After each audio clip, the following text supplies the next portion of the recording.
Hey, what's going on, everybody? Thanks for checking us out. This is the Sports Counterpoints podcast. I'm Glenn, aka GB. Got Brian and Coop.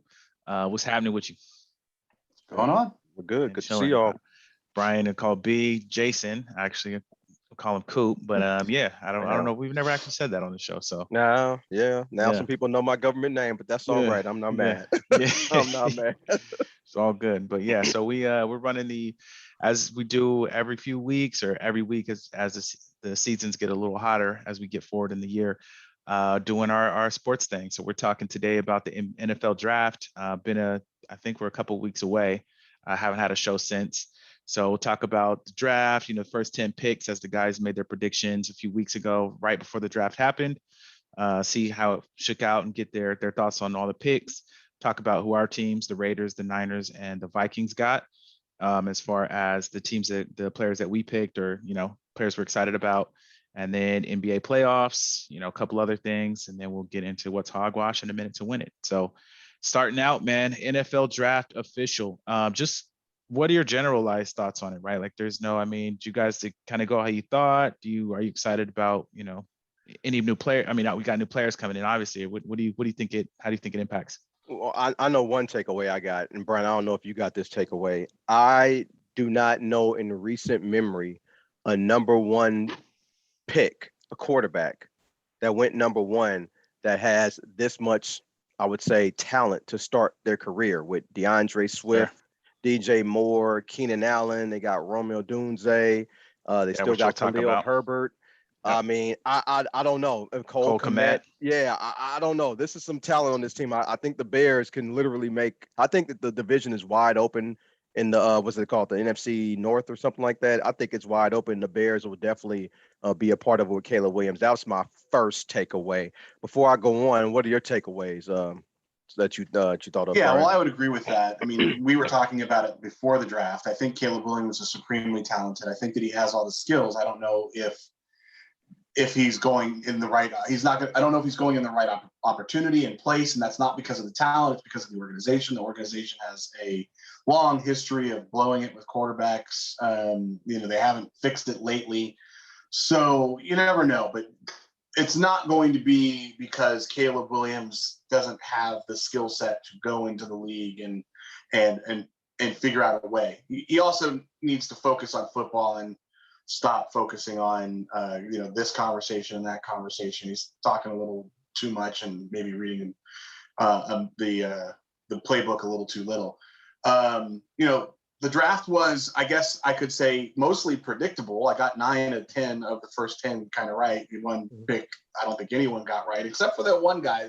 Was it you, Jason, or Glenn, that sent me the one dude who said before Yeah. the like, oh, it's gonna be Penix. So that guy, hopefully he put a bet in Vegas, because that was one I didn't. Nobody else I know saw Yeah. coming, given what they were doing with what's his name, Kirk Cousins. But anyways, yeah, I thought it was predictable, which is kind of nice because that means that nobody was trying to overthink what they needed to do. I'm exceptionally happy. We'll talk about it in a minute with what the Vikings ended up doing. Yeah. Overall it was, it was pretty textbook. Yeah, I got 9 out of 10 right too. The one I got wrong was J.C. Latham. I did not have him going in the top 10, so got Yeah. him Well, wrong. But we'll go through the picks. yeah, Um, I do want to say I feel bad for Drake May. He's going to the Patriots. I think any quarterback that's going into this situation is most likely not going to do well. So unfortunately, I know he was on the Giants' radar, and that's what I thought that he was going to go. I thought the Giants would make a move. The Giants came out later. Diana Rossini came out with an article after the draft saying it was either Drake May or nobody. And they didn't get Drake May. They ended up with Malik Neighbors, which is kind of bad because Neighbors is a good LSU receiver, but he doesn't have a quarterback. So I don't know how that's going to work out. But yeah, that's my takeaways from the top 10. I enjoyed it. I was paying a lot more attention than I thought I would. And I say that every draft season, like, oh, I might pay attention to it a little bit, and I end up like hinging on every pick to see what happens.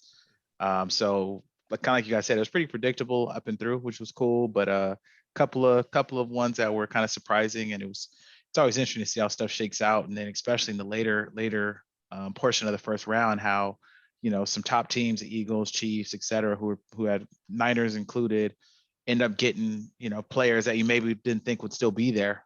And those guys kind of slid down. So pretty interesting. But yeah, let's kind of get into it, man. So first pick was, of course, Caleb Williams. You guys Yeah. kind of said how you feel about that. I don't know if you have any other additional thoughts. No, Now we're good there. Next pick, Jaden Daniels, won the Heisman and goes to Washington Commanders. Yeah, my bad. The Generals from LSU. Pilots. What do you guys think about that? B? I mean, I kind of knew that that's what they were going to do. I don't know that this is another one of those situations where I think the team drafted who they probably should, but I don't know if the situation is good enough to be conducive to him being successful. The Washington team is another one that has kind of messed it up. I mean, the last time that they drafted quarterbacks, they drafted 2. And they drafted RG3 early, and then they drafted Kirk Cousins late, who was supposed to go in and be the backup to the guy who's starting. And, we all know how that history played out. So, it's a poorly run organization, so you can never say much more than we'll see what happens next. Yeah, Washington just does not have a really good history of drafting quarterbacks. It just doesn't go well. Kirk Cousins, yes, was decent for them, but he wasn't supposed to be the man, like Brian said. Yeah, they had RG3. Jane Downs, like I say, Jane Downs, he's like Trevor Lawrence, a little bit too skinny for my taste, and he has to run a little bit, and that's not really a good offensive line. I don't know how that's going to shake out. I'm not predicting doom and gloom for him, but like Brian, I don't think that's an ideal situation for most quarterbacks to go into, but we'll see what happens. Not surprised by the pick. We figured, we both had this one. Everything for me, man, is Madden. So I mean, I'm never going to play with them. I have not played with any team but the Raiders for the entire year. But if you're a fan of these teams, right? If you're a fan of the Bears and you play Madden, you got to be ecstatic. Yeah. There's no way if you play for Washington, I mean, you got Terry out there, you got Daniels out there. And from a video game perspective, man, you're in the game. You know what I mean? For sure. That's exciting stuff. I'm sure the 6 Bears fans in California be definitely happy. Yeah, definitely. Oh, bro, for sure. Right. Yeah. So you got all that. 6 of them. And then, then you go into Drake May. Coop, that was your favorite QB. He goes. Yeah, that's the one I would have got, man. I thought the Patriots would probably. I thought the Patriots were going to draft. I told you JJ this was McCarthy. what was going to happen, man. Yeah, I thought they would probably get JJ McCarthy and get scared and go after a guy that has some pedigree behind him from what he did in college. But they went with Drake May. I just don't think this is a situation that anybody can thrive in. You got a first-time head coach, you got a first-time GM, and then you got no weapons on offense. I don't know how this works out. The Houston Texans would argue that it's doable. Oof, I wouldn't know. They got some talent on there on offense. But yeah, go ahead. I was gonna say they had some. This is a team that's it's starting at 0. But if you can get Belichick and the owner up on stage taking shots at Tom Brady's roast. Anything can happen. But yeah, one, I'm not high on Drake May. I don't think he threw the ball enough to show that he's going to be great at the next level. So I guess the one thing that might help his legacy is that if things go south, we won't be able to tell if it's his lack of talent or the team's just kind of not in the right situation. It is an interesting thought. Yes, sir. That's a good point. Yeah, very much so. When you look at it from the distance, you'll be like, oh, some people saying, probably people like me saying, it's because Drake May was never going to be ready. And there will be other people who will probably just as rightfully say, well, the organization wasn't ready for him. So. It's like I don't even know who the number 1 receiver is on that team. I honestly don't. They shouldn't have got rid of Jacoby Myers, but thanks, Patriots. We sure appreciate you. I don't know who you throw the ball to over there. Yeah, I don't know. Yeah. If I'm honest, I don't even give a damn. The Cardinals, they got Marvin Harrison Jr. I think we both had this one too. They're not getting a quarterback. They got Kyler Murray. They need try to get a weapon. Marvin Harrison, I think we believe, is the safest pick in this draft. Not saying he'll be the best receiver, 5 years from now, but he's definitely the safest pick, and we'll get some catches and somebody that the 49ers now have to worry about. B, any thoughts? Yeah, I mean, you've got all this stuff with the quarterback going on over there. It's a little bit confusing, but you can't say that you didn't give the guy the opportunity to throw through some talent. So he's losing excuses by the moment, and I think Marvin Harrison will be a solid plus wide receiver. I mean, I think if you ask me what his bottom is, it's solid wide receiver, and what his top is Pro Bowl or better. Yeah. Yeah, definitely agree. Solid. Yeah, well Yeah. said. Up next in the draft, Joe Alt goes from Notre Dame, goes to the Chargers, and Jim Harbaugh. Yeah, with the offensive tackles, I think we both kind of knew. I think we had him. I had him in this order, and you had him kind of but we knew that there was 2 offensive tackles going in these next couple picks. Hey, that's a big boy, bruh. That is a big. He's a Jim Harbaugh guy. That's why I had him. Yeah, that's a big man. It's nuts. Yeah, it's interesting because they were asking Harbaugh, like, there's like, who are the receivers, who are the weapons, and I don't know, it's hard to tell if you don't hear the person actually say it, but the quote was that we look at offensive linemen as weapons. Right. So yeah, he's Joe Alt goes there. Offensive line. Yeah. Yeah. Neighbors is a guy I really want to see in the pros, but Big Neighbors goes to the Giants. He's with the Giants. He doesn't have a quarterback, so it's like, I don't know how his talent's going to shine. When you have a quarterback that threw 15 touchdowns in an entire season. And he's coming off an ACL injury. So and then you got some guy named Teddy DeVito or whatever is the backup. I forgot about Tommy. Yeah, that's right, Tommy DeVito. Yeah, I don't expect much out of Malik Neighbors, unfortunately. I don't think his problem is the fact that he has a bad quarterback. There have been plenty of wide receivers who have been able to perform and put up really good numbers with bad quarterbacks. I think the real problem he has is that there's no other wide receivers. Darius Slayton and Wan'Dale Robinson are not the other guys you want on the opposite side of the lineup, because it's pretty easy to put double coverage. It's pretty easy to shadow to your side. I think that's the bigger problem, is that they don't have any talent on the other side. And Wan'Dale Robinson is a punt returner masking as a wide receiver. And Darius Slayton has had moments, but they need Darren Waller, man. Proven. They need Waller. Waller retired. No, Waller is considering retired. He is not retired. Oh, well, I think the Giants cut him. His wife left him, and I think the Giants cut him, right? I think they cut him. No, he's still on the team. Okay. Hey, if I can't, you got to have a hell of a bounce back year. If that's everything y'all are saying, you can't necessarily rely on him to be a weapon for you in the offense. So that's why the Raiders did good letting him go. Yeah, good luck, Malik. Up next, the Titans select J.C. Latham from the Alabama. Same thing on the offensive tackle. 2 guys, both really good. One was going to go one place, one was going to go the other. Yeah, Alabama players, like I said, I urge anybody to go back in the last 8 years and look at all the Alabama players drafted in the first round, and then look at the impact they have on the NFL. They generally don't. The running backs did all right. Henry, Jacobs, Najee, they did cool. The rest of them, yeah. It's a lot more running backs than them. A lot more running backs, but Trent Richardson. I'm not going to sit here and act like I evaluated J.C. Latham. Titans didn't have a good offensive line. They drafted a tackle. Good for them. Hope it works out. Yep. All right. So up next, this was a shocker. I know this kind of for all of us, but definitely I was in the bar like, what? Michael Penix Jr. from Washington goes to the Atlanta Falcons. What do you guys think? I mean, it's just moronic. So a lot has come out after the draft about how they didn't talk to Kirk Cousins, and then Kirk Cousins' agent said that the reason he chose to leave the Vikings is that the Vikings were very open and upfront with him about how they wanted to draft his successor. So he goes to Atlanta, gets a $180 million deal with a $100 million guarantee, and then they decide to do this. There's all the memes from the conversation that was had in the conference in the draft room with the owner and the GM afterwards, where he looks like he's trying to explain advanced calculus. But there's just no possible way that you can explain those 2 moves. And I'm not saying Penix isn't going to succeed. The problem he has is that teams who give 180 to or 100 to 180 million dollars for players want to see them play. There's a great book by Paul Shirley about his NBA path, where he was on a whole bunch of teams, and he said, the number of times that GM said, if we pay someone, we're going to put them on the field and give them opportunities, because it's guaranteed money, right? NBA guaranteed money and Kirk Cousins guaranteed money. So I think that Michael Penix is unlikely to have the ideal environment for success on that coaching team and in that organization, because the owner's pot committed to Kirk Cousins. The coaches are going to be pot committed because they have to play Kirk Cousins. to make sure that Kirk Cousins succeeds, because otherwise they'll be out in 3 years, 2-3 years.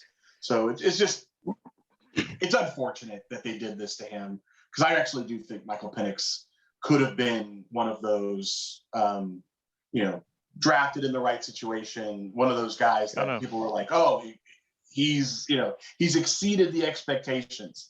Now as a top 8 pick going to a team with an established quarterback making $180 million, the expectations are unreasonable, and it's unexpected that he'll be able to manage to those. Go ahead, Jason.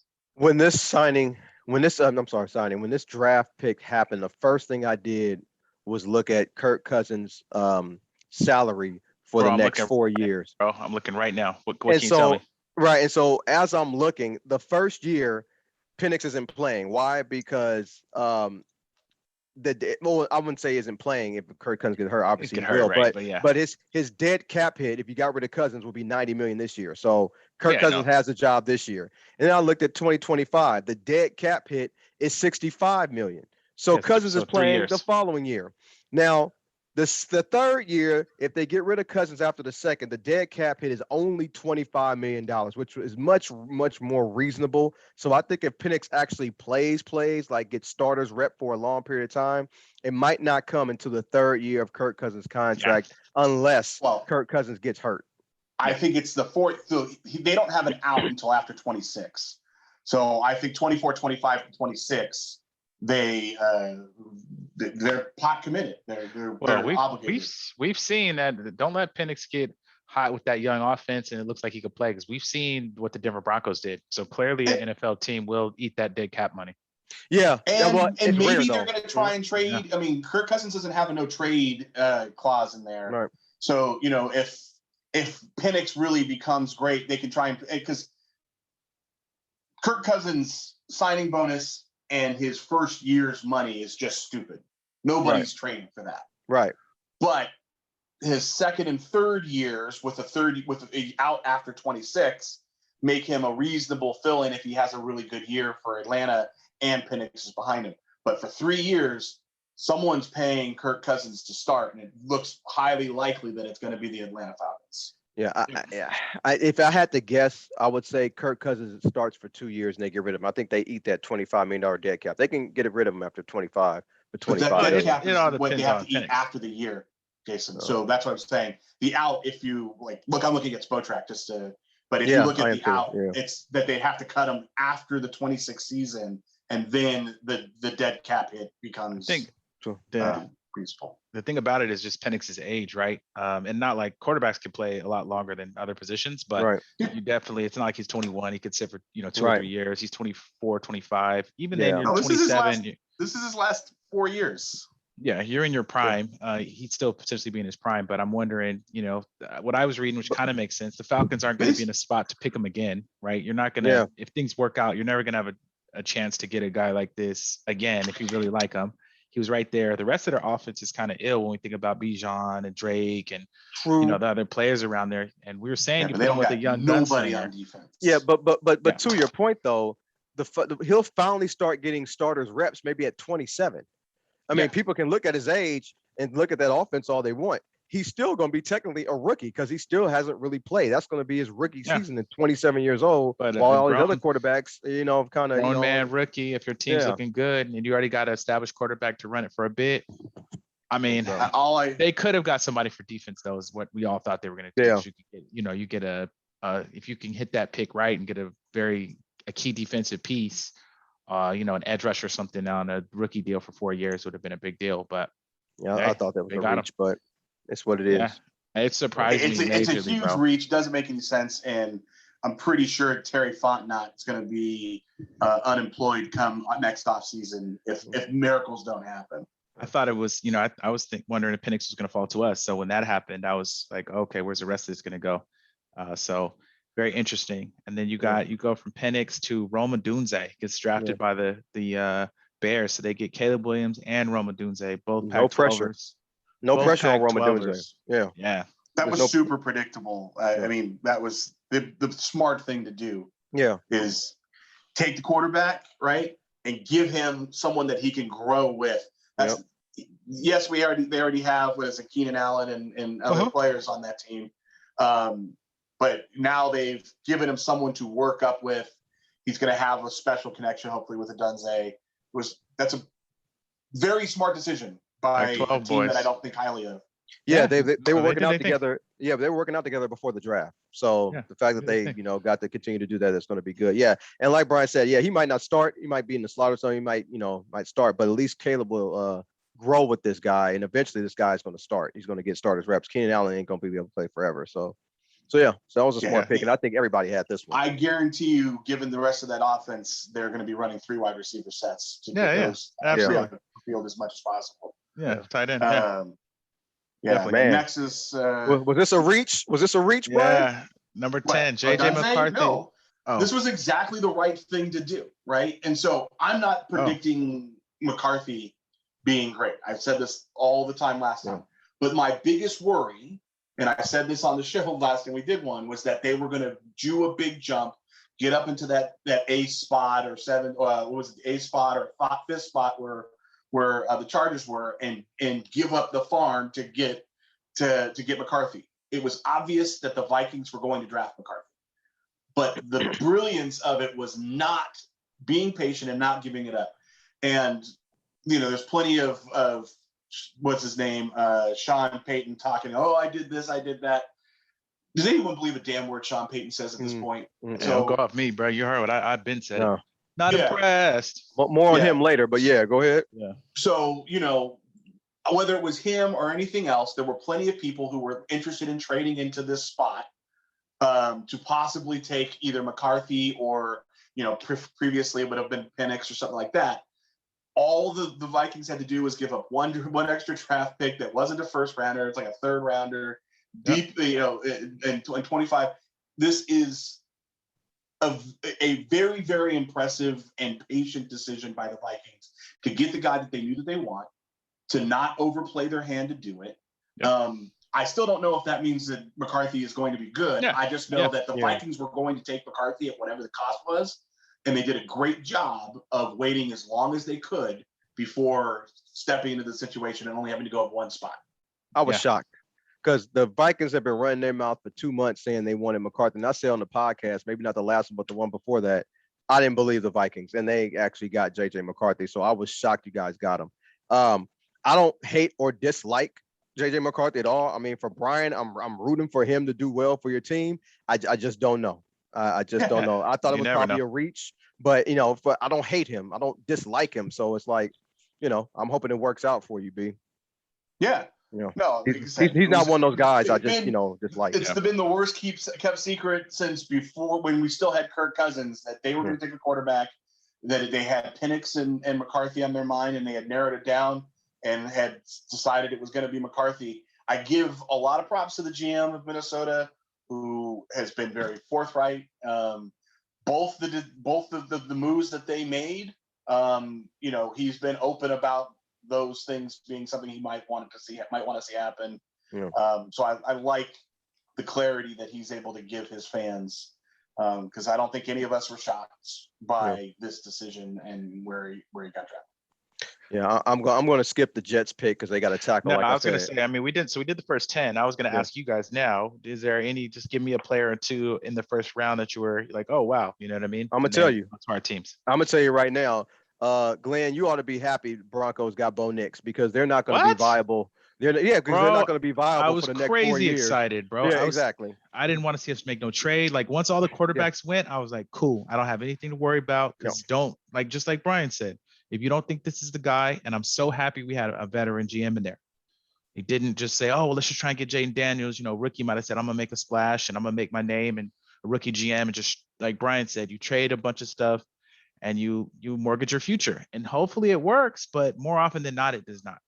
Yeah. So I was so happy when Bo Nix went, bro. I did not get this pick at all.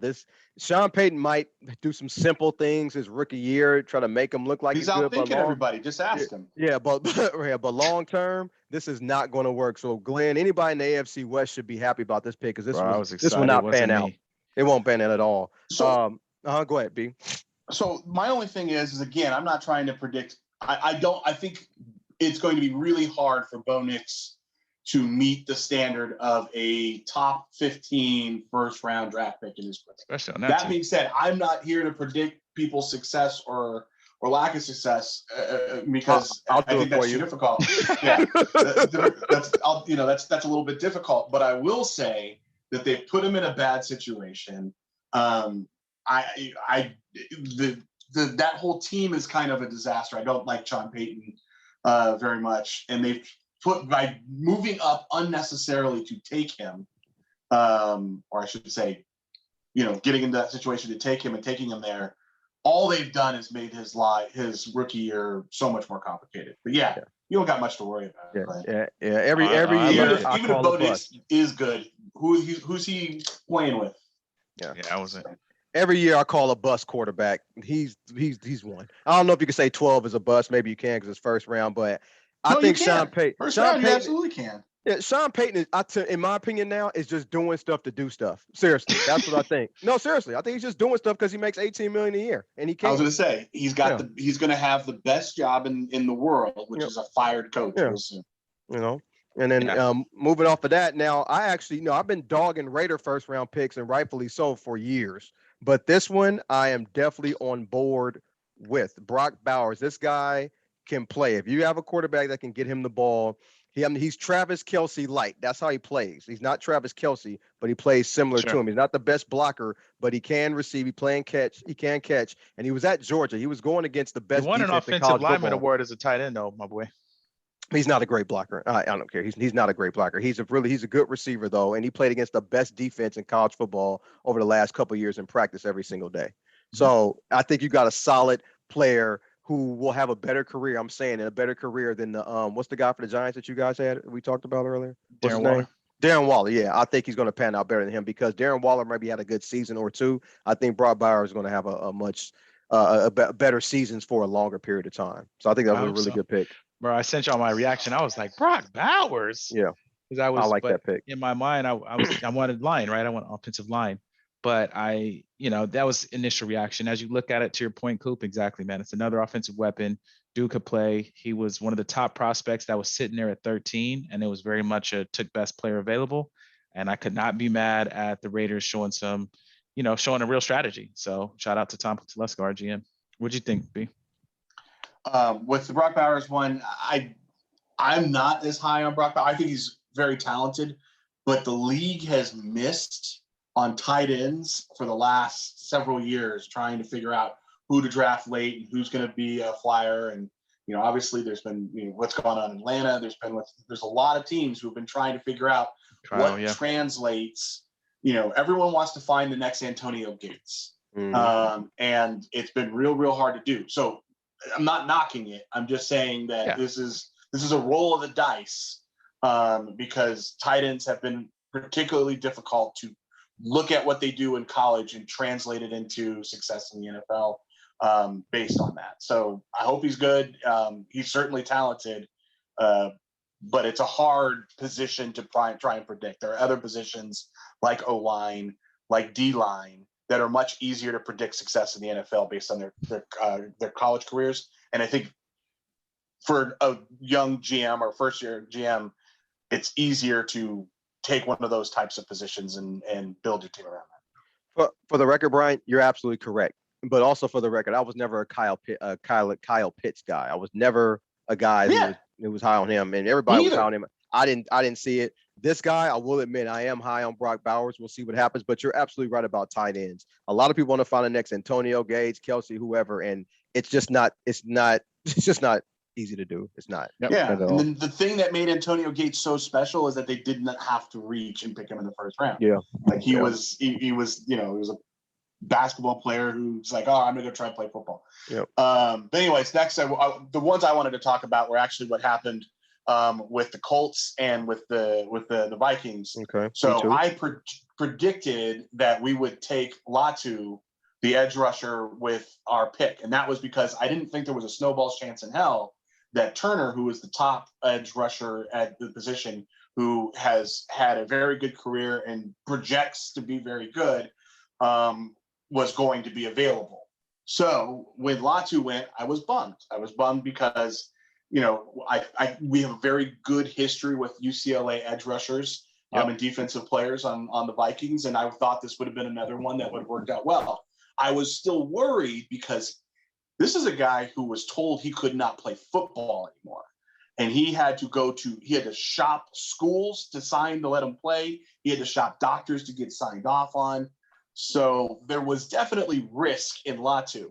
So the Colts picked, who I think will be very good, a player that has a little bit more risk. And I love that the Vikings immediately recognized we just got a great opportunity because Latu could have fallen because of his health history. There's no way Turner's going to fall like that, and they went and got him. And that was a gutsy move.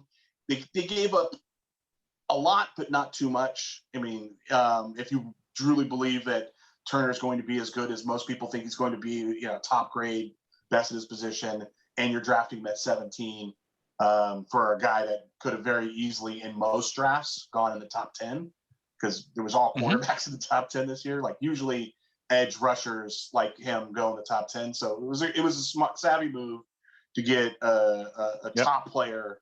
So we got, our two guys. The other guy, when the coach called him up, you could hear the call.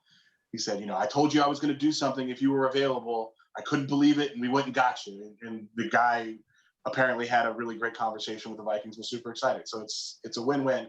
I was surprised at how it shook out. But again, I think that the GM, whether it works or doesn't work, I can respect that he didn't overpay and he went and got his guy. 100% twice in the draft. Like to get the double depth in the first round was pretty dope. It's funny you talk about those two guys. That's the next two guys I want to talk about as well, because Latu was somebody I told you I was intrigued about, just his whole career. And I went through last week. You went through it again. I want to see how he does with the Colts, and I hope he's successful. With the Vikings pick of Dallas Turner, I wasn't high on Dallas Turner in this draft, but I am high with him on the Vikings, and the reason why. He has a defense. What's the guy named defense coordinator? Brian again? Flores. Yeah, Brian Flores. He has Brian Flores. And I think Brian Flores will know how to use a speed guy like Dallas Turner. He's not a power guy, but he's a speed guy. And I think Flores will put him in situations that he will be very effective for the Vikings. If he went to maybe 28 of these teams, I wouldn't be high on Turner. But the fact that he went to the Vikings and playing for Flores, I think he has a chance. So I think that is a good pickup. Well said. Anyone else you guys want to throw around? I mean, mine were the cornerbacks, man. Kenyon Mitchell going to the Eagles and Terry. We got to talk about that number 31 pick. I'm going to talk about Ricky Purcell. So I see the same highlight everybody else sees, that one-handed catch. You don't really see too many other catches, but he works over the middle, I guess, which is good. Am I predicting success? I do not know. The last wide receiver they picked in the first round was Brandon Ayuk. That happened to work out. Ricky Purcell, I don't know. Pretty Rick is what they call him. Yeah, I hope it works out. He likes to work over the middle. He makes tough catches. That'll help. I guess he's going to have to learn how to block too if he's the wide receiver for the Niners. But one thing I want to say is I knew that Debo and Ayuk weren't going to leave. I think the best that Ricky Purcell could be is a number 2 wide receiver. I think that's the best. I don't see him as ever being a number 1. With y'all or in the league? But that's Jason, I was just about to say. Yeah. Do you know who his pro comp was all throughout the draft process? Who was it? Tyler Boyd. A very good number 2. Number 2. Okay, so good. Yeah, so I could see him, the highest, his ceiling is I could see him being a number 2. I'm not saying he's going to reach it. You can beat Tyler Boyd. But I'm saying that's the highest it could be. And that's not a bad thing, being a number 2. But I'm not predicting, all this success or whatever, especially with a team like the 49ers. I don't see him having 800 and 900 yards, but being used in certain situations, to kind of pick up first downs and yards. But, we'll see what happens. He's a stretch slot guy. I mean, so he's playing the slot. Honestly, yeah. He's only 6'1". He's a stretch slot guy. He can run up the field. You got him at 31. It's not like he has, Marvin Harrison expectations attached to that draft slot. Right. And nobody seems to have been fooling themselves about his upside and what he is, which is, again, they comped him with Tyler Boyd, which is a really interesting place to comp someone because, Tyler Boyd was a very good number 2 when he was never ready for. Right. Yeah, and I'll get on later when we talk about more draft picks. But yeah, Yeah. you guys. Anybody else? Like I said, I thought the corners was interesting. The Eagles getting Kenyon Mitchell and then Terran Arnold going to the Lions, which is dope for two teams with aspirations of increasing, and adding Didn't on it, to the seasons they had. You add some nice defensive pieces. but didn't the Eagles get a couple corners? I think they got a couple in the first couple picks. They got I have Cooper to DeJean say too. one thing. Who my favorite draft pick of the whole draft was. Like, I don't know if we're going to talk about all of them. Who's that? Who's Sure. It was the number 1 pick in the second round, Keon Coleman, who I did not know existed until every time this guy gets interviewed, half of what he says goes viral. Straight character. He is absolutely a completely enjoyable personality. I have to imagine that the Buffalo Josh Allen is so excited to have gotten rid of what's his name? Stephon Diggs. Diggs. Yeah, Diggs, and to have such an interesting, pleasant human being at wide receiver. Yeah, if he works hard too, and he adds that with the personality, dude could be a locker room. Yeah, he's star. He can absolutely be a locker room star. I have to imagine that. I saw some of the film of his interview with the Buffalo. They released some of it. Yeah. And part of it was talking about all types of things. But I love that kid. I'm rooting for him, independent of never having seen a single snap of highlight about his career at Florida State. Yeah. Same. Yeah. I don't know if y'all have anything else, or if you guys want to go to our teams. I'll go to. We can go to our teams because I'm tell you right now, there's one guy on the 49ers drafted that I'm very, very interested in looking at it. And I'm not saying he's going to be a 1,500-yard receiving guy, but I'm very interested to see Jacob Cowing. He's only 5'8". It's 100 and maybe 63 pounds, 65, 60 pounds. Very, very, very fast. And the reason why I'm interested in seeing him play is because the 49ers, every couple of years, they've drafted these fast wide receivers and none of them have panned out. Danny Gray was the last one. He can't even see the field. And he's been on the team. It's about to be his 3rd year. So they draft this guy. He's going to play punt return. He's going to play kick return. I believe he's going to have some highlight returns. And I believe that he's going to be used on some gadget plays to try to, I guess, beat the defense over the top or, get him on some end arounds or something, use his speed to pick up first down. So I'm really interested to seeing Jacob Cowing play. And also what I've noticed, usually the Kansas City Chiefs, the last couple of drafts, they've just been drafting wide receivers, small guys that, what's the name? I forget. He's my favorite quarterback and I forget his name. Mahomes can just throw to and have these guys work in space. The 49ers drafted 2 or 3 wide receivers. I think probably adopting that same philosophy where even if you have an offensive line that's not good at pass blocking, like the Niners, you can just get the ball out quick to these guys and then have them kind of do their thing in space. I'm not saying it's going to work because the Chiefs have Mahomes and Reed and it works perfectly, but I think that's the strategy that the 49ers kind of adopted by drafting 2 or 3 wide receivers in this draft, because we all know they're not going to be better than Debo and IU. But that was just my thoughts. They're cheap.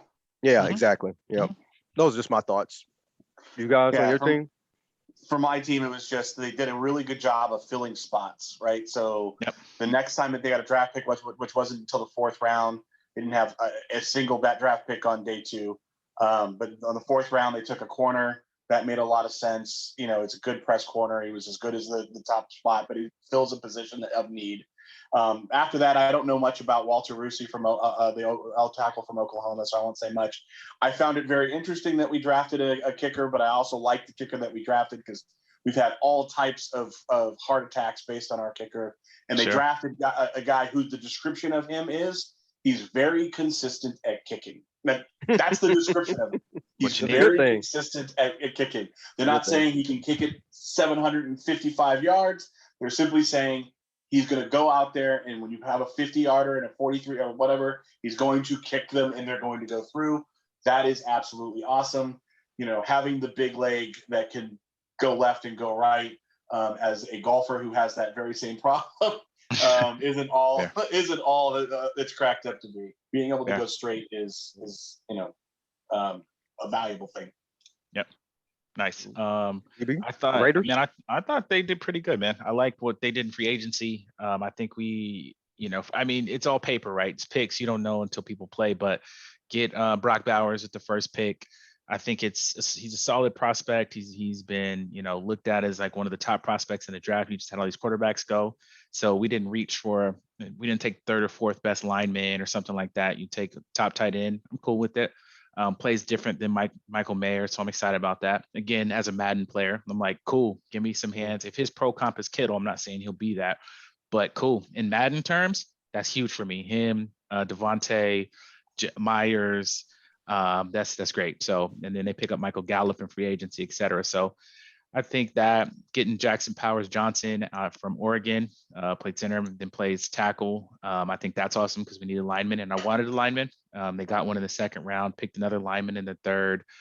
Glaze from Maryland, got corner, got running back like later in the draft, a white running back actually. I say it just because it's rare. No, that's the only reason for it. It's White cool running backs, white DBs. Yeah, it's rare. Yeah, since like Mike, but Mike Allstott, McCaffrey, there's been some of course some ballers there, Merrill Hodge, et cetera. So I got a shout out there. And the one thing I will say about the Raiders draft, which I've liked, is Telesco and AP. From what I can see, they seem to be on pretty good synergy, because these players, as I'm looking at their interviews, seeing how they talk, they play with chips on their shoulders. They're grinder guys that love football. At least, everybody says that, but you could see in kind of their interviews, their activity, how they sound, how the lineman sounded, how he plays with some nastiness, talking about these other guys who came later in the rounds who have good intangibles, but kind of fell in the draft. So I'm just excited to see, man. All you're hoping for is contributors, right? If you can get some contributors in the draft, that's what the good teams do. So that's what I'm hoping for. All right. So yeah. So NBA wise, unless you guys have any last things you want to kick to the league. Let's move to the NBA. NBA, I want man. to get some people's thoughts on these series, man. Let's start with the Western Conference. I want Minnesota to win it all. So I don't know. Let's go through the series. Well, let's start the first round real quick, because I got a couple notes. And so let's start with Brian's favorite team. I know I'm skipping. Let's start with Brian's favorite team, the Clippers and the Mavericks. Clippers are your favorite team. B, how you feel about them losing to the Mavericks again? Couldn't root for anything harder. I mean, look, the only problem is that they had to lose to the team I also don't like. No one I dislike more than the Clippers. And people are always surprised. They're like, well, don't you hate the Celtics more? And I said, look, we got into a point in our lives because of the way schedules work and playoffs work and everything else. The Lakers play the Celtics twice a year. They deal with the Clippers every damn day in their arena. These whack ass fans. So I couldn't be happier than to see them lose, even if it was to Dallas. Yeah, Russell Westbrook out in the first round again, but this time he had some buddies with him. He had James Harden, you can't put that PG, on West. had Kawhi Leonard. A lot, so people can know the Clippers have never made an NBA final, so everybody always want to think they're better than the Lakers. You can't be better if you've never made a final. That, bro, stop it. Yeah. No one say they're better than the Lakers, man. Oh no, there are people who think that. There are people who think that. That's clickbait, bro. That's clickbait. Yeah. It's all good. But yeah, so moving on. Thunder and Pelicans. Thunder beat your boy Brandon Ingram, man, 4-0. How you feel? B. Thunder been a solid team all year, bro. They have? Yeah. The Thunder have been they tied for the best record in the West, right? So it's no shock that they were going to play well. Did you expect the sweep though? Did you expect the sweep? Absolutely, when Zion went down. Oh, okay. All right. The team's built for Zion, right? Like the guy it's built for went down. It was a wrap. I didn't think that Brandon Ingram, who was just coming back from an injury himself, was going to be able to make miracles happen. But the reality of it is, and I've been saying this for a long time, a team built around Zion is never going to go anywhere. He's just not going to ever be healthy long enough. I'm not shocked here. Yeah. Okay. All right. Here's a series I really have some words about: Timberwolves and the Suns. To watch the Suns get swept 4-0, it was kind of a joy. Just because you get some names together does not make you a championship contender or even a good team when the playoffs roll around. You have Durant.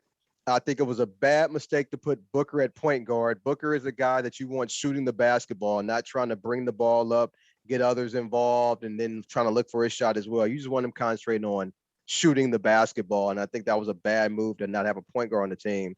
Bradley Beal is sort of like, is one of those players, people always say, oh, the guy averages 25 points a game, blah, blah, blah. Yeah, but you're on a bad team. Now he's on a team with some expectations and supposedly a good team. And I don't think Bradley Beal, played that well in this series. You can have numbers, but still not play well or up to the standard that people think you should. He's probably one of those players, in my opinion, like Russell Westbrook. You just put them on a bad team and let them do their thing. But once you start getting on a good team or you have championship aspirations, you're not going to get that same kind of performance. I think this series was a bad look on Bradley Beal, especially since the way he fouled out in the final game. But on the other side, the Timberwolves, what impressed me about the Timberwolves is they constantly kept their foot on the gas. They didn't take any games off. A lot of teams win a game, let's say in Phoenix, and like, oh, okay, we're good. We can take the next game off. They never took any games off. And Anthony Gordon, his name Anthony Gordon? What's his name? Edwards. Anthony Edwards. I'm sorry. Yeah, Anthony Edwards. I mean, I'm not calling him Jordan like a lot of people are. I mean, it takes more than one playoff series to be a Jordan. But well, the theory behind that, right? No, what is it? Jordan was saying that Jordan was out there, acting up in the partying and whatnot, and there's kids he hasn't met. So you put the matchup and that's funny. That's why they look similar. That is funny. Yeah. They said the same thing about Jimmy Butler, but go ahead. So this, I give him all the props in the world. I remember when he said in that interview, I just want to kill everything in front of me. And he's actually playing like it. And you like to see that mentality, especially from a young, talented player like him. But it was not only the dunks and the athletic ability he had in this series. He had the jumper going. He had the turnaround going. He wasn't afraid to take these shots. Last year and year before, he would be hesitant on these shots. So you could tell he's been working on his game, and he has so much confidence now. They have not lost a game in the playoffs, and he's the definite star on this team. And they have other good players, but he's definitely a star of this team.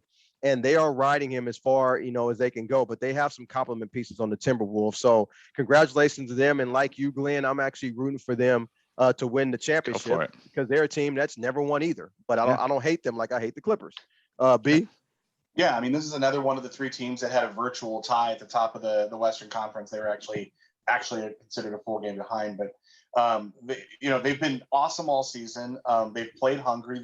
They figured out how to work together, which was a problem for them last season when they had Cat and Gobert, and they all figured out their role. And Ant's role is to be a killer, and KD's Cat's role is to be a two-way player, strong on both times, and be kind of the guy that they run the offense through, which Ant recognizes. And one of the most impressive parts of that series is when in the post game they were talking and Cat was saying, you know what he told me? He's like, yeah, I told him to stop fouling. Now, a young player told a veteran player that the key to us winning is for you to be on the court, so we can run it through run the offense through you, so that I can do what I do and you can do what you do. And he was 100% right. And it takes an incredible amount of maturity at that point in time to say those things and to openly acknowledge, like, we won't win unless that guy, not me, gets mine. That guy gets his. And then, we've talked about, I guess we'll talk about the next one in a minute, but Gobert is a very solid defensive player, just won Defensive Player of the Year. And he fits, and he's figured out his place, and he's kind of given up on this idea that he's going to rival Cat on the offensive end, and it's super smart. As far as the Suns go, I said this when we were in the preseason and talking about it. This trade was always going to be garbage. They put 4 offensive players together and threw one ball out there in the middle. Same problem the Clippers were going to have. They only have so much, and they tried all the things. And Ty Lue, I think, did a solid job of trying to deal with that. But you can't put 4 offensive players out there with one basketball and expect that they're all going to be able to perform at the level they need to be successful all the time. It just doesn't work. And I don't think this is Bradley Beal's the 4th guy on this team. So I don't know why anyone would put any of this on Bradley Beal, because he's supposed to be the guy who goes and collects crumbs. Who's the third guy? Who's the third guy? You got Beal, you got KD, you got the center guy, and you got Booker. The center they traded for.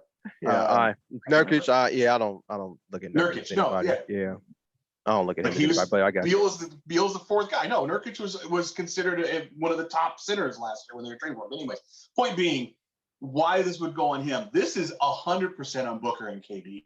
They're the two who are supposed to be superstars. KD's supposed to be one of the greatest ever. and they can't get through a first round series with an up and coming young team. I'm not saying I expected them to, but the point is that this is more a stain on KD and his legacy, because he still hasn't found, since he went searching for a win on his own, a way to win basketball games when he is the focal point of the team. I believe that. Also, go ahead. without playing in the playoffs, Steph Curry's legacy went up just a little bit more watching KD suffer. Yeah, real talk. And one thing we did say before we move on to the Nuggets and Lakers, we did say before the season when we were asked, when we were talking about who's going to win it, we both said we know who's not going to win it. The Suns. We did say that. Yes, 100%. And then moving on to Vegas is against the Suns in that one, because they were in the top 5 or 6, I think, betting favorites preseason. All bad. And then going on to our team, I'll let y'all start with this one. The Lakers and Nuggets. I don't think anybody's surprised about the outcome. Yeah, I got nothing to say. Yeah, we saw it last year. Yeah, it was super predictable. I mean, there's one team. We actually joked around. I was joking with Glenn or whatever. I think we said it on here that it might have been better for them to lose to get on the other side of the bracket away from the Nuggets, because I do think that the Lakers, especially the way they were playing towards the end of the season, could beat a lot of these teams. They just are not built to play Denver. So if they could have gotten to the other side of the bracket and let someone like Minnesota knock them off, they could have gotten back to the Western Conference Finals. I don't think they're a championship team right now or anytime in the immediate future. But this was very predictable. The Nuggets have their number. They've had it ever since we got rid of all of our scrappy guys like the Dwight Howards and like the Rondos and even Dennis Schroeder. You need to have some people who aren't there trying to chuck up every ball in sight like D'Lo and at times LeBron. Yeah. I mean, I was just hoping that this can go to 6, because I thought it would go 5-2. It went 5. And unlike Minnesota, who when they get down, they can actually come back, or when they get a lead, they keep a lead. The Lakers get a lead against Nuggets all the time and never can keep it. And they always end up losing the game. And that's what happened. They led for more minutes in that series. They scored more points significantly in the first, and it's not like the first 3 quarters. Right. It was like the first 40 minutes. Yeah. They outscored the Nuggets. It was a whole bunch of stats suggest that the Lakers should have won this, except for one problem. They didn't. Yeah, really. And then, so moving on to the Eastern Conference, we can start with the Celtics and Heat. I have nothing to say. I know Jimmy Butler was hurt. Celtics, I was at one of those better games. And deeper team. Yeah, I mean, Celtics just a better and deeper team. I really don't have nothing to say. Heat got no surprises whooped. there. Yeah, go next. He got whooped. Cavaliers and Magic. This was the boringest series in the first round. Cavaliers are they're defensively talented, but offensively talented. A series that ended in a game 7 is the most boring. It was boring. I bet so many unders in this series and won. It was ridiculous. Magic, this is for the Magic to get a 5th seed. Compliments to them. I mean, going this far, we both had them in the playoffs this year. We both said it'll be different for the Magic. To get a 5th seed is great. But, they took it to 7, the Cavaliers, and they almost was able to pull it out, but they shot horribly in that game 7, and the Cavaliers ended up pulling the series out. But this series, I really don't have much. It was a lot of. The only thing I'll say is I don't like Luka. I don't like Trey. I don't like John Morant, but I've always liked Donovan Mitchell. And so seeing Donovan Mitchell take over game 7 and basically say, you know what? I'm about to win this was actually pretty enjoyable. And it's good to see that he was able to do that. Moving on, Bucks and Pacers. Whenever you see Giannis and Dame on the side, Giannis not playing and Dame on the sideline, it ain't gonna look too good. The Pacers, they don't play much defense, but if those two guys on the sideline, you ain't got a pretty guard too. But you ain't got to guard too many people. So Pacers won. Any thoughts on that one? It was predictable. If you would ask me before the series and before Giannis got hurt, who was going to win, I would have absolutely taken the Bucks. Yeah. The minute Giannis tweaked his knee when he went down, it was a wrap. It was over. Everything. And I know he was trying to play, but the reality of it was, you can't be 3/4 of what they need, because he's just so much about that team. The whole team is built around Giannis. Yeah. And then finally, the most entertaining series of the first round, in my opinion. Brian, you want to start with this? The Knicks and the 76ers. You catch any games? I caught some of the games. I caught some of the games, but look, Jalen Brunson is just so much fun to watch. And I don't know if he's one of the best players in the league yet, but he's damn sure going to be pretty darn soon. And he absolutely should have been on that Olympic roster. I'm fine with Kyrie not being there. So look, they took out a 76ers team that everyone has had high aspirations for. They obviously weren't 100% with Embiid kind of coming back late, but it was fun to watch. And I like the Knicks because of the players that used to be on the Lakers who were there. And one wasn't playing. That's why they won. Disagree. He didn't miss all of them, but anyways. Right. But Jalen Brunson is, there. And Josh Hart is also on that team. He's also an ex-Laker, and he played exceptionally well as well throughout the series. Just so what I liked about this series is that Jalen Brunson didn't shoot well for nothing. I mean, it was 8 for 29, 7 for 20. Game, yeah, 7 for 20. I mean, if you look at he shot terrible, but he was chucking up shots, and it was fun to watch him play. It was fun because he was the unquestioned, undisputed leader of the New York Knicks. And whenever the Knicks didn't need a big shot or needed a big shot, he took it, and he wasn't scared to take it. And he was the engine that kind of ran the Knicks. And what this reminded me of, Brian, was that Allen Iverson led Philadelphia 76ers team that made the finals. That's what reminded me of, where Allen Iverson, of course, he ain't shooting 50%, but he put up shots. That's how the team's identity. He needs to shoot. He needs to score points, and that's what he did. And Jalen Brunson played that role well, and they ended up beating the 76ers, a team that me and you both are never high on in the playoffs. They're like the Dallas Cowboys, always said to be a contender, but don't really contend. So, yeah, so props to the Knicks for winning the series. What do you do when Embiid comes back after a long injury, plays really, really well through that series, including scoring 50 in the final game, and loses? Because everyone was over there trusting the process. I think the process is complete. Also Tobias Harris, he gets paid a lot of money to do nothing. I don't know why people pay him a lot of money, but he gets paid a lot of money and never shows up in these games, and he didn't show up in this series as well. So, too bad for them. You guys want to talk about the current? Yeah, let's go quickly through them. Yeah. So first series, which one to go through, Brian? Which one? First one. Pick them. Let's go. We'll just start with Minnesota and Denver. Let's start there in the Western Conference.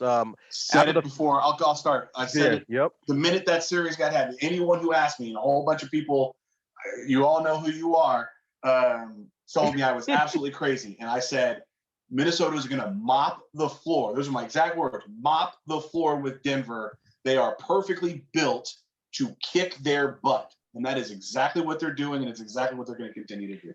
Yeah, I look at the Nuggets. It's more like when the Washington Huskies and Penix then played Texas, and then they played Michigan. Denver played the Lakers, and then they played Timberwolves. This is two polar opposite teams. One team they're built to beat. The other team they're not built to beat. And they had the best matchup in the first round to the worst matchup in the second round. That's how I felt about Washington in the college football playoffs. They played without Gobert and still won by 26 points. Yes, exactly. Right, still won. Exactly. This is a bad matchup for the Nuggets. I had it going 6 with the Timberwolves before it started. I know we didn't talk, but I personally had it 6. After watching game 2, it'll be lucky if this thing goes 5. Lucky. And Minnesota has been beating teams by double digits all in the playoffs. So, props to them. Yeah. All right. What's your thoughts on Thunder and the Mavericks? Game 1 was today, and the Thunder won. Yeah, good. And give me the Thunder all the way. Again, I don't like the Mavericks. The only reason I think they got past the first round is because they got lucky enough to play the Clippers. Yeah, they keep beating the Clippers. I just don't think they're built as a team to win. And OKC has been consistently very good all season long. Give me the Thunder. Thunder at 5. Okay, yeah, I'm gonna get the Thunder in 6 only because they're probably kind of a young team. I think they're better than the Mavericks, and like you, I can't predict a long or a deep playoff success for a team who has Kyrie and Luka on the same team. I just don't see that dynamic just carrying somebody through to the championship. Doesn't work. And moving over to the Eastern Conference, well, we'll start with the lower seed again. We'll go Celtics. Celtics and Cavaliers. This should be an easy one. Who you got? Celtics. I mean, look, Cavs did an admirable job of getting to this point. This is the Celtics in 5 in my opinion. Yeah, I got Celtics in 4. I don't think the Cavaliers will win a game. If they do, it'll be in Cleveland, but I think the Celtics might take care of business.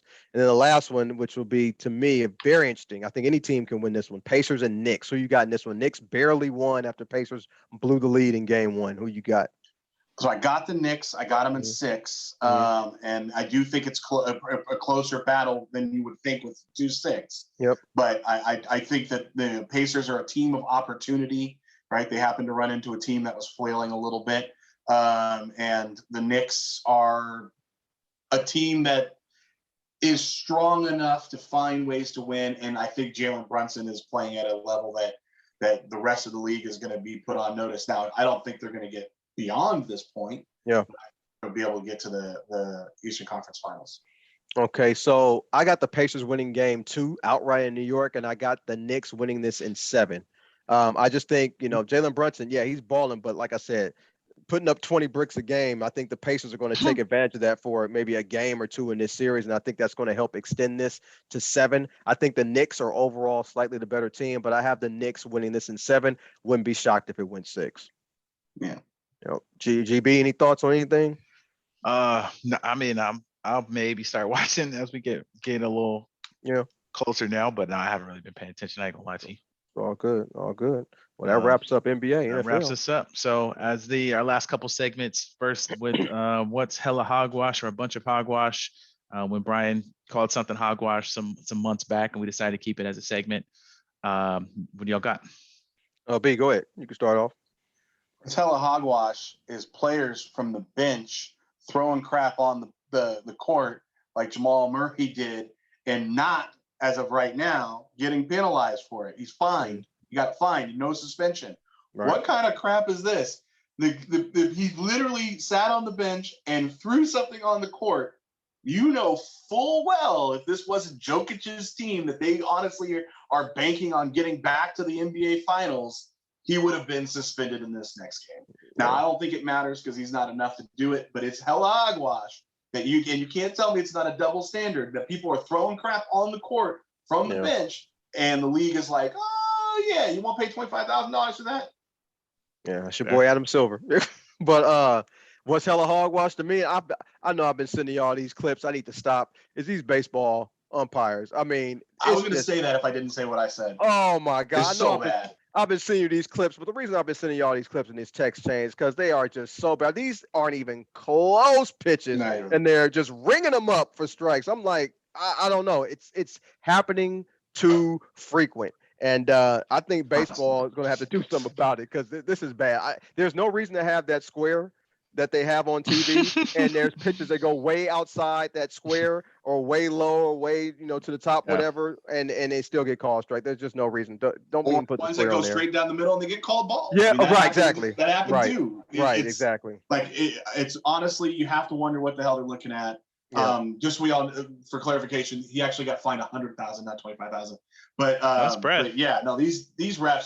Umpires, we got to do something about it. Yeah. The officiating in almost all of the sports has degraded to a point of serious concern. Yeah, real talk. GB, you got one? I don't for my golf game.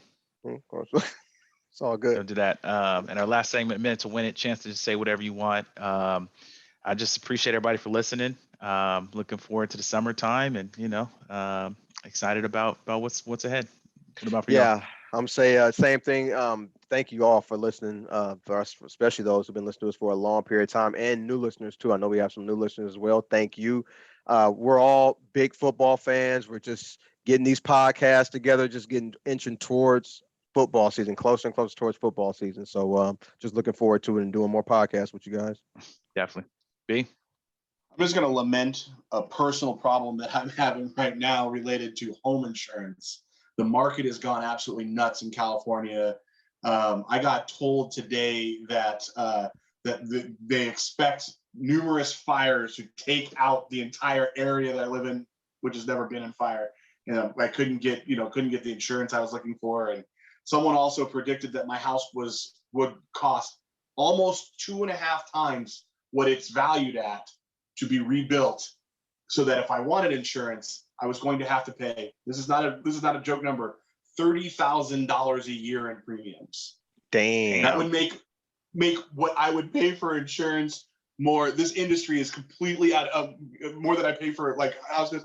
This is the market is the industry is completely out of control. It is so bad. There's a couple different laws and things being being looked at, but it is horrible. So for all prospective homeowners, I give you one piece of advice: look twice, because everything was all good when I was about to buy the house. The minute I got there, 2 days later, they came knocking on the door. Can we come in? And it's been a nightmare ever since. Damn. Yeah. Well, that's cleared up for you, bro. Man, Sports Counterpoints. It's May the 7th, 2024. We will catch y'all next time. Peace.